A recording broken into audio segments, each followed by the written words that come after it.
Alors, je vous présente maintenant notre deuxième orateur, Mohamed Edbiyat. Mohamed Edbiyat est géographe de formation. Il a travaillé entre 1980 et 1987 dans le domaine de l'urbanisme à Tlemcen et il a enseigné à l'université d'Oran en Algérie. Depuis 1993, il est intégré à l'Institut français du Proche-Orient en tant que chercheur et responsable de la cartothèque, où ses recherches portaient sur le phénomène urbain en Syrie, ainsi que sur la question de l'eau dans les marges arides. Il a publié plusieurs ouvrages et articles. Depuis 2012, il travaille comme consultant à l'Institut des hautes études internationales et du développement à Genève, dans le cadre d'un projet de recherche sur la gestion de l'eau dans le bassin de l'Oronte en Syrie. Il est chercheur associé à l'Institut français du Proche-Orient, au département des études contemporaines depuis sa retraite en 2012 et au Grémo à la Maison de l'Orient de Lyon depuis 1995. En 2006, Mohamed Edbiyat a obtenu le prix scientifique en sciences humaines et philosophiques de l'Agence universitaire de la francophonie sous l'égide de l'Istituto Italiano per gli Studi Filosofici. Pardon pour mon accent. Ça va ? Merci. Il est actif dans le monde associatif en Syrie. Après l'association d'archéologie à Salamiyeh, il est président maintenant de l'association des Amis de Salamiyeh depuis 2006. Enfin, il est membre de l'Union des écrivains arabes à Damas. Il a traduit plusieurs ouvrages du français à l'arabe et le dernier est l'Atlas du Liban, territoire et société, publié en arabe à l'Institut français du Proche-Orient à Beyrouth en 2012. Je lui laisse la parole pour un exposé qui s'intitule les enjeux de la territorialisation, il va le dire mieux que moi, je suis sûre, du patrimoine en Syrie. Mohamed. Merci Sophie, merci Monsieur Lin d'avoir la peine de venir tôt le matin et merci aux organisateurs et à l'association Illa Syria pour cette initiative. En effet, moi, je me suis trouvé dans une situation un peu difficile. Parler de patrimoine maintenant, il me paraît comme une chose surréaliste. Parler de patrimoine matériel quand le patrimoine humain est massacré, tué, exilé, affaminé en ce moment. Beaucoup de régions en Syrie souffrent de la famine. Et donc, mais comme il a dit très bien M. de Paoli, nous, comme chercheurs, nous avons aussi des devoirs. Il y a des gens qui luttent, des militants qui luttent sur tous les stades, sur le terrain, qui portent des armes ou qui travaillent dans l'aide humaine, qui assistent les enfants, qui prennent des risques partout. Mais nous, les chercheurs aussi, on doit aussi contribuer à l'avenir de la Syrie. On ne peut pas peut-être faire de terrain pour différentes raisons, mais peut-être on peut aussi prévoir quelque chose pour l'avenir, apprendre des leçons de ce qui passe actuellement pour sauver le patrimoine humain de la Syrie surtout.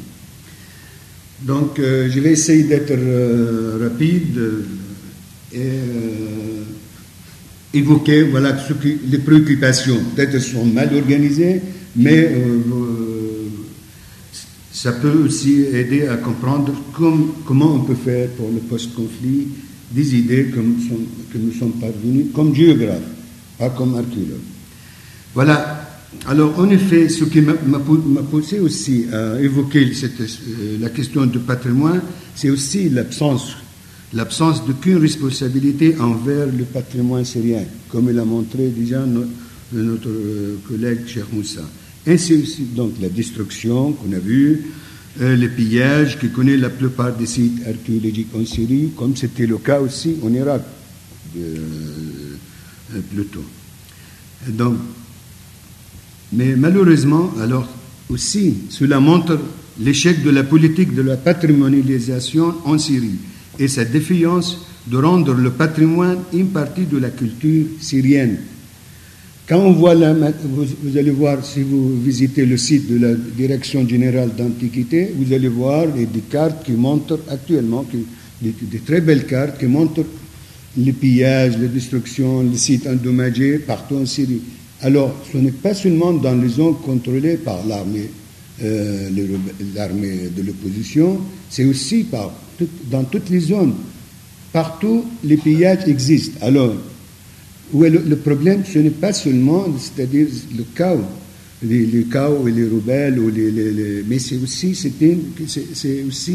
l'attachement, la culture, tout ça à ce patrimoine, et qui, comme il a dit bien notre ami Rumi, que c'est depuis bien longtemps que le patrimoine n'est pas respecté. Alors, c'est quoi le patrimoine et quels sont ses enjeux, notamment quand on le prend à des échelles territoriales? Il est important de privilégier la notion de patrimonialisation territoriale, qui traduit la reconnaissance de certains héritages plutôt que des éléments patrimonialisés en tant que tels. Ainsi, le patrimoine apparaît dans ses dimensions territoriales comme un révélateur de la transformation des sociétés et des dynamiques spatiales. Le patrimoine couvre des sites, des monuments, des quartiers, mais aussi des valeurs et des coutumes, ainsi que du savoir, c'est le patrimoine immatériel. Il est vrai il est varié le patrimoine, et surtout à des échelles différentes, locales, régionales et nationales. C'est un système symbolique générateur d'identité collective qu'on le constate actuellement, surtout dans la solidarité qui marque certaines régions en Syrie. Alors, dans ces espaces, il faut articuler la notion de patrimoine avec la fonction économique, environnementale et sociale. Le patrimoine doit être conçu comme un lieu de compréhension de la durabilité des systèmes et de leur transformation. Ainsi, le patrimoine devient un facteur de production des liens sociaux et spatiaux et agent à la mise en valeur des éléments matériels et immatériels. Car le patrimoine ne va pas de soi, mais se construit. Le patrimoine territorial n'est pas identifiable comme un monument, mais il se confond avec une culture.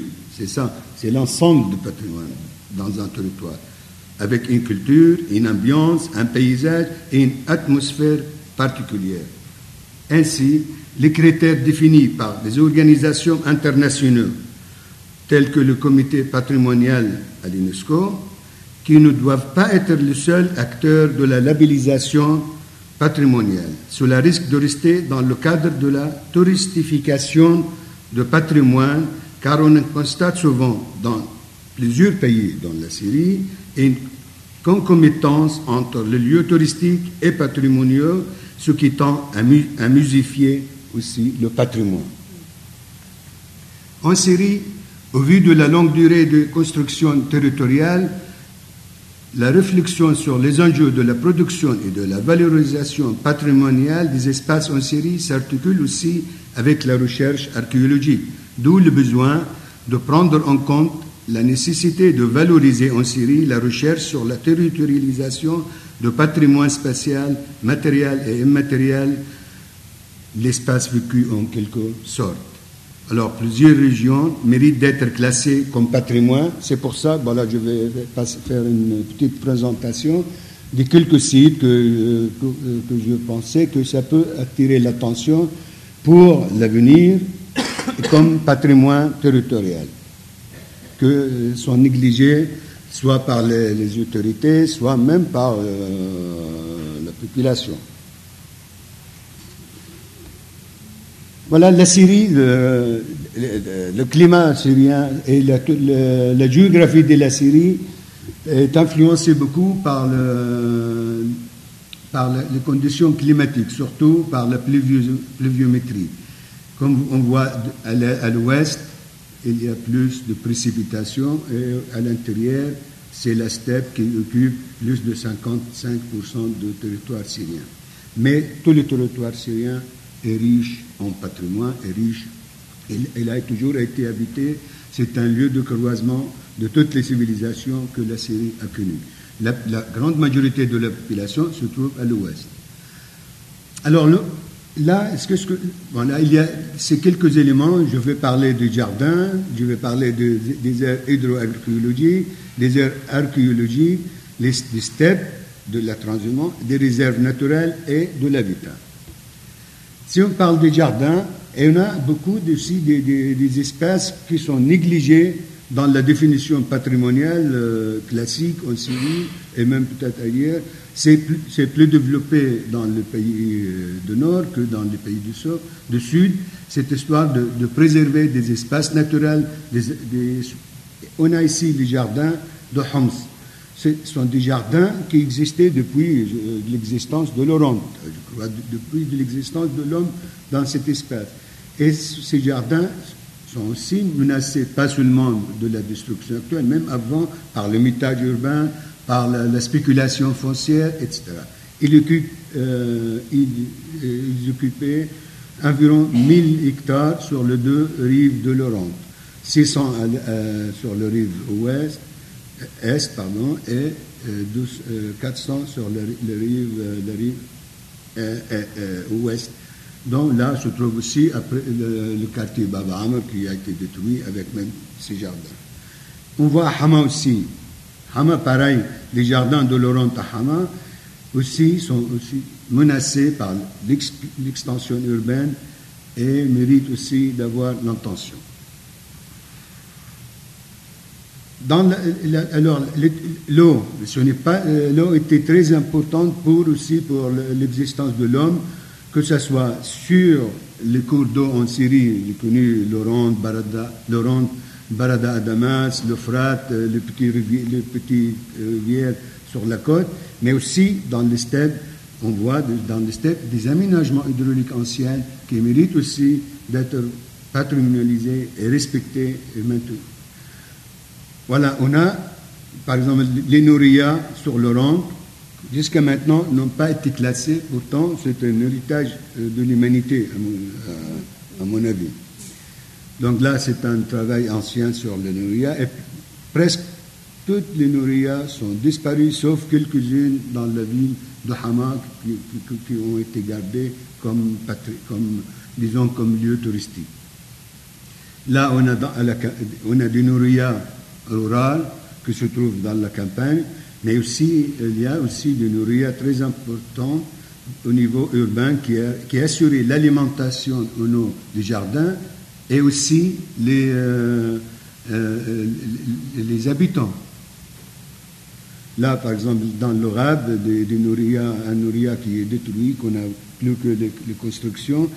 Nouria, et il y a aussi les moulins de blé qui se trouvent sur le Rhône. Là, on a les deux structures qui sont détruites depuis longtemps.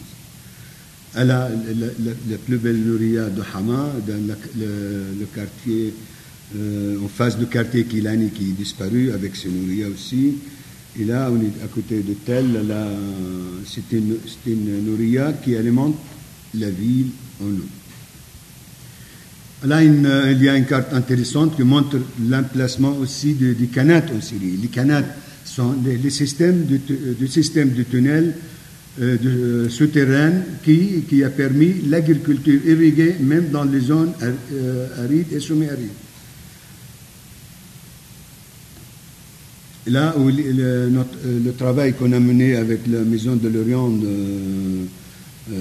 sous la direction de Bernard Geyer entre 1995 et 2002, on a montré l'existence d'un système hydraulique bien organisé, surtout à l'époque byzantine, et quand on voit avec aussi en même temps, c'est-à-dire un peuplement très dense et qui va dans la steppe à des limites qu'on n'est pas encore arrivé à les peupler jusqu'à maintenant depuis l'époque byzantine.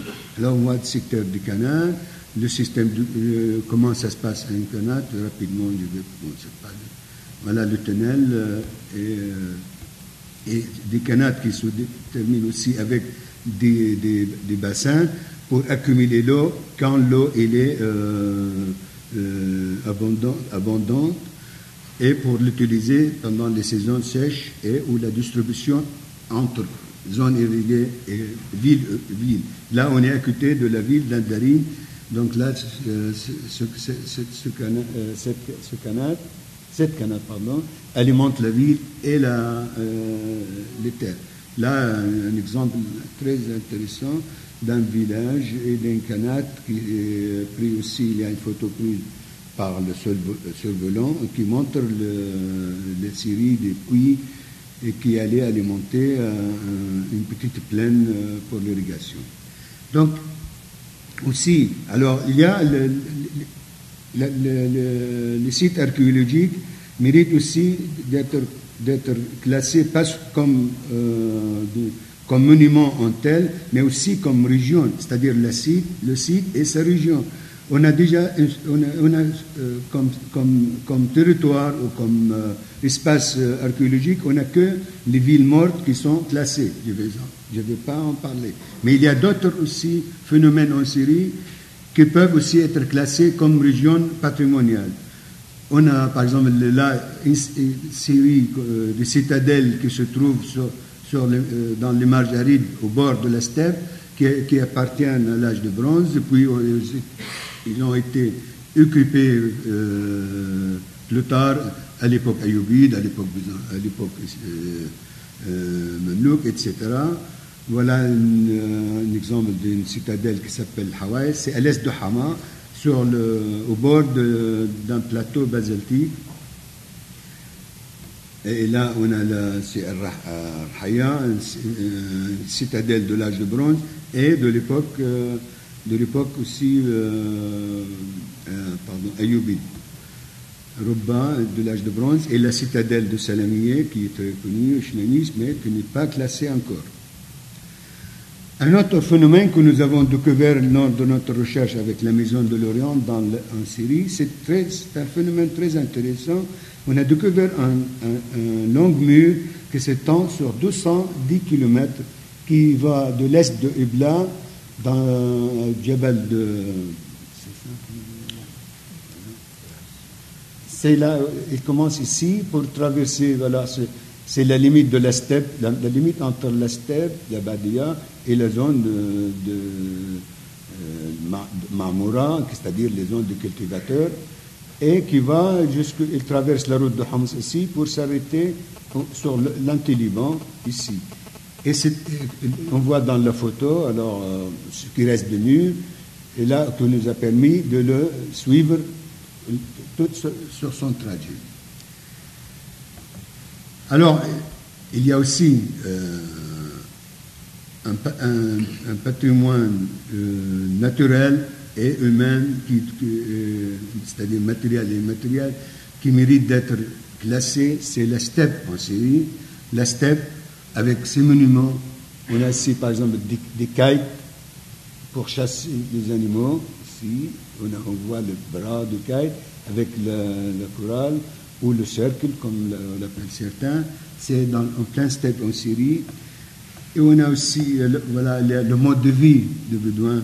C'est des gens qui sont des coutumes, des cultures qu'on peut aussi préserver, pas seulement pour des raisons touristiques, mais aussi économiques, parce que c'est une économie importante qui développe. Soutenir ce patrimoine et le valorise aussi la commercialisation de moutons syriens qui est très connue dans la région.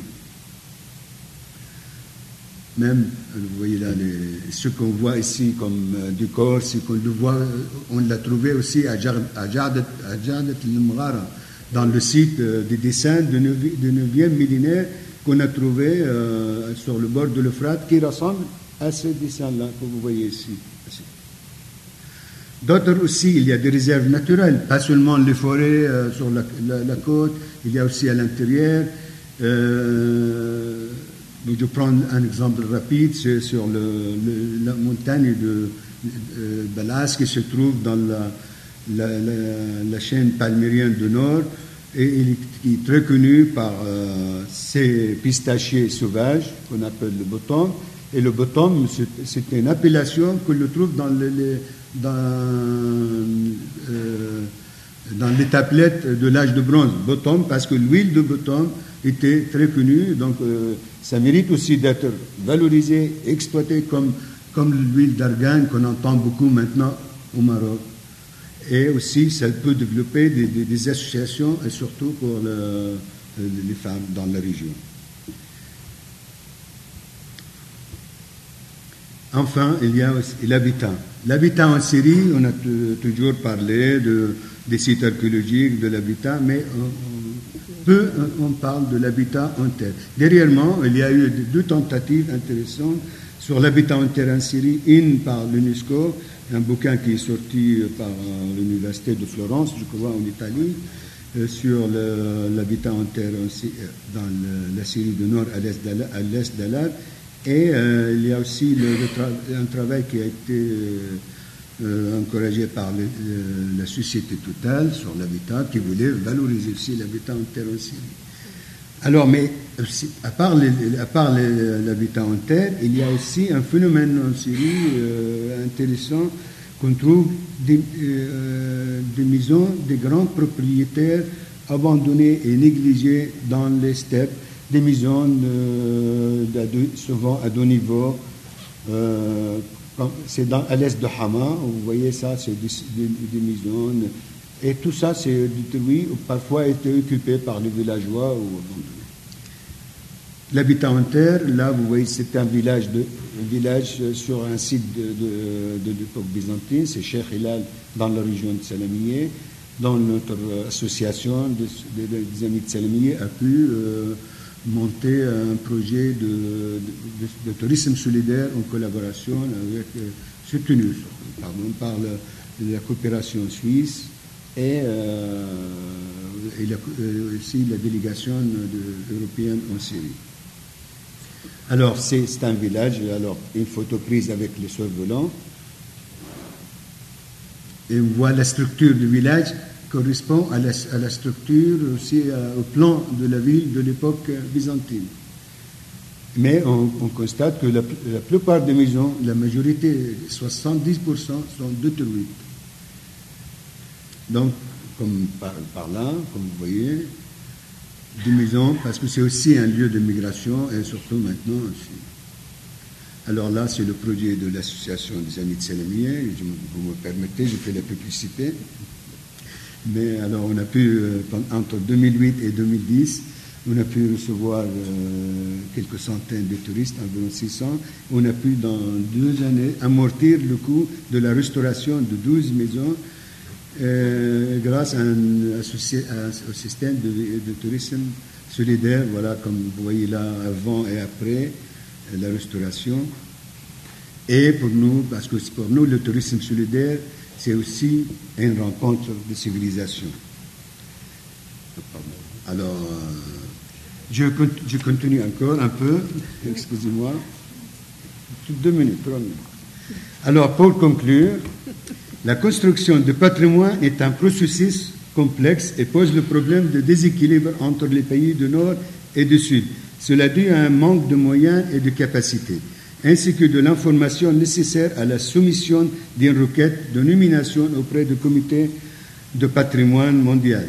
L'inscription d'un territoire au patrimoine mondial est un instrument juridique et technique. Comme tout instrument de politique publique, l'inscription d'un paysage n'a pas de valeur intrinsèque. Sa pertinence et sa portée sont fonction de la politique à laquelle elle participe. Un instrument donné ne peut être évalué qu'en référence à la politique dans laquelle elle est mise en œuvre.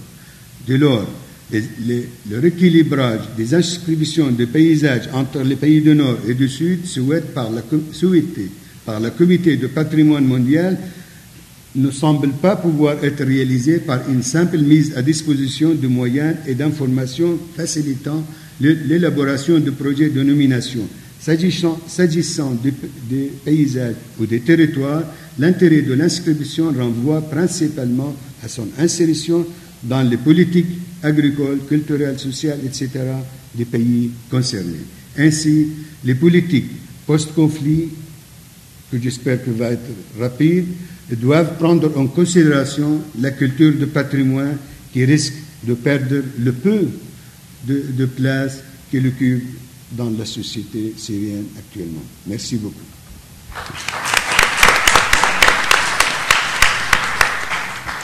Merci Mohamed pour ce très bel exposé qui montre bien que si en Occident, depuis les années 80, le territoire est devenu une porte d'entrée et d'accès au patrimoine, comprendre le patrimoine au travers d'un territoire ou un territoire au travers d'un patrimoine, dans tous les sens du terme, et bien finalement la Syrie est en ce sens potentiellement un laboratoire. Son territoire dans son ensemble, je pense, mériterait de devenir un territoire patrimonial. Voilà, je vous passe la parole si vous avez quelques questions.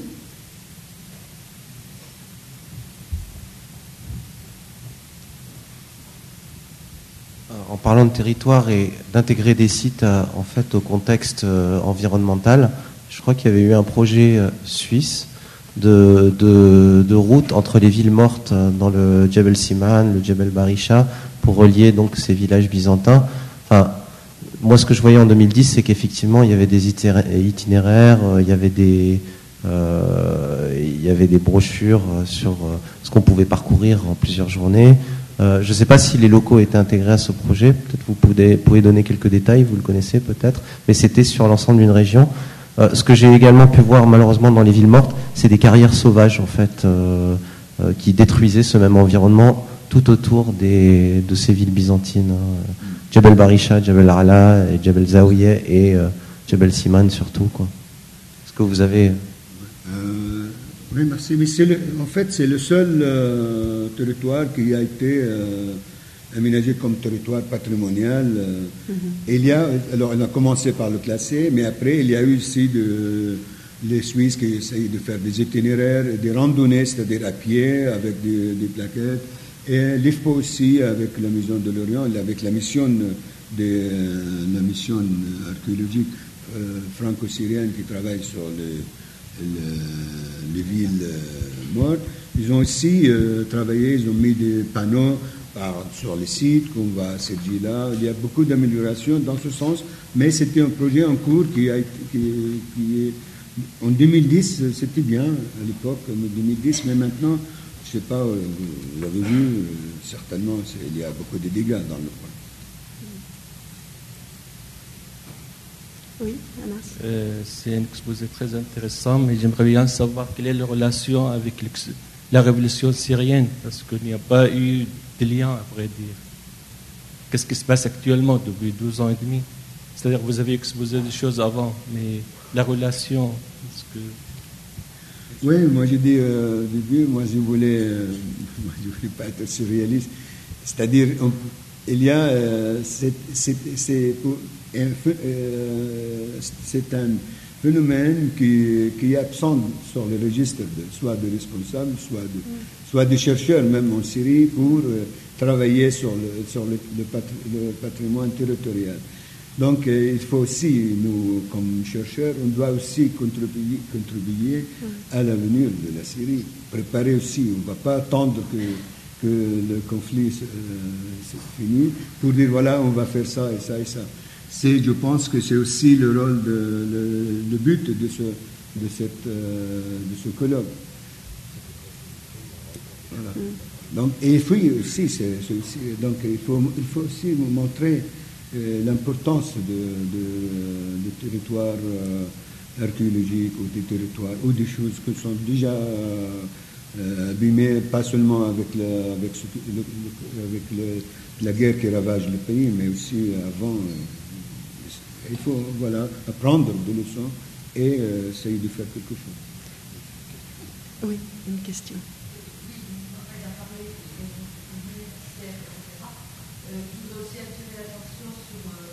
Une région qui est mal connue, mal connue des Syriens même, je regrette, c'est toute la région du Sud et tout particulièrement la grande coulée de lave du Ledja, qui est une région absolument magnifique, avec un paysage naturel superbe, des villages avec des bâtiments du 5e siècle, avec des centaines et des centaines d'inscriptions grecques et latines qui racontent l'histoire de la région, Bon, j'avais entendu dire qu'il y avait des projets de classement de cette région dans les années 2010.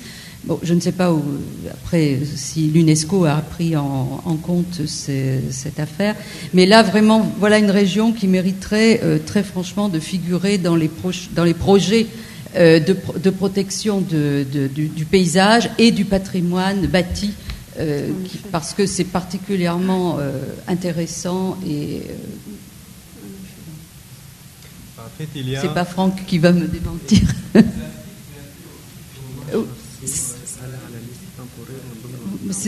Oui, mais bon, on peut quand même constater que la protection était nulle. Bon, voilà. Voilà. Oui. Non, mais j'attendais, pardon. Attendez, il va faire une petite note. En fait, il y a 12, en ce moment, il y a 12 sites qui sont sur la liste temporaire de l'UNESCO. Donc, un de ces sites, c'est les Naoura de Hama. Donc, espérons que cette liste deviendra donc à l'avenir. Donc, moi, vous avez vu, avec le temps, tout ça, je n'ai pas voulu faire une liste exhaustive. Bon, il y a plein, il y a les jardins de Palmyre, qui sont magnifiques. C'est aussi, pas seulement le site de Palmyre, il y a aussi ces jardins. Moi, j'attendais que j'attendais que vous allez parler, et surtout aussi Frank Bremer qui est avec nous, qui travaille aussi sur le Laja. C'est une zone magnifique. Il y a aussi Jabal 16, la région de Jabal 16 à l'est, les bords dans l'est. Alors, et moi, j'ai déjà aussi, on a essayé on a posé le problème en 2008 dans un colloque en Albanie sur le patrimoine pastoral aussi. Parce que dans les pays de Balkans, il y a aussi, l'UNESCO travaille sur les aires de pâturage, sur le mode de vie pastoral. C'est un mode de vie intéressant à conserver. Il y a des gens qui ne veulent pas l'abandonner. Alors on les pousse à se sédentariser. Ah non, c'est archaïque, etc. Voilà. Donc j'ai seulement cité quelques sites pour montrer l'importance d'un phénomène. D'autres questions ? Oui, pardon. J'aimerais attirer l'attention sur un point que vous avez évoqué, donc qui est la corrélation qui pose parfois dilemme entre tourisme et patrimoine. C'est une question auquel je suis bien particulièrement sensible. D'un côté, on a le risque de ce que vous avez dit, la touristification, la mise en musée, entre guillemets, du patrimoine qui, petit à petit, le sort de la vie quotidienne pour le faire entrer dans ce cadre-là. Et d'un autre côté, on a le rôle du tourisme préservateur de patrimoine. Vous l'avez notamment cité, les Noria de Hama, qui exceptionnellement ont été conservés grâce au tourisme, si je peux dire ça, mais qui n'occupent plus leur rôle d'acheminement d'eau à la ville, donc qui perdent un peu de leur valeur immatérielle. Et donc, par rapport à ça, je ne sais pas si l'exemple de votre projet près de Salamier peut être un juste milieu, mais est-ce que ça peut être généralisé sur d'autres sites où on peut trouver des modèles comme ça de tourisme solidaire qui d'un côté préserve le patrimoine sans mise en danger de sa dimension immatérielle? Merci. Oui, alors, non, quand on parle de touristification, c'est-à-dire ce n'est pas une critique le phénomène, parce que le touriste, c'est un habitant aussi. Un patrimoine dans une ville comme la ville d'Alab, tout ça, ça concerne les habitants de cette ville. Et le touriste devient aussi un habitant temporaire. Il passe dans des villes. Il est là. Donc c'est aussi... donc on n'est pas exclu. Mais il ne faut pas qu'il soit seulement dans le but touristique. C'est-à-dire le patrimoine... De toute façon, le patrimoine n'est pas développé seulement dans les années 60, 70 ou 80. Le patrimoine, il est depuis le Moyen-Âge, ça existe. Il était les biens familiales étaient des patrimoines. Mais le nom patrimoine il est venu plus tard, donc peut-être.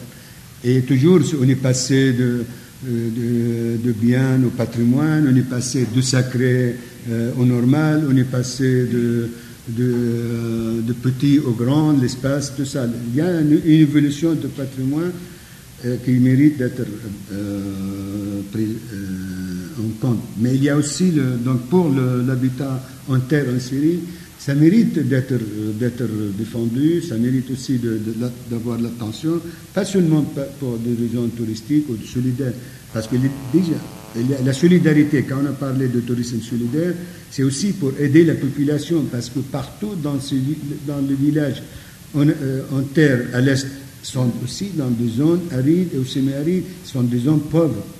Donc aussi, c'est pour créer des activités. Notre projet, ce n'est pas seulement visiter la maison, c'est aussi encourager les gens à travailler, à trouver d'autres ressources que l'élevage ou que le pâturage, avec le pâturage qui souffre dans les années sèches, ou la nappe phréatique qui souffre aussi dans les années sèches pour ce qui concerne l'agriculture. Mais aussi, on a pu trouver d'autres sources de revenus et surtout faire participer la femme à la vie économique, pas seulement dans les champs ou avec le troupeau, mais aussi chez elle peut faire. Donc, on a créé une société qui a été isolée avant. Maintenant, elle est en contact avec tout le monde, au-delà. Cheikh Hilal est connu maintenant partout, en France, en Allemagne.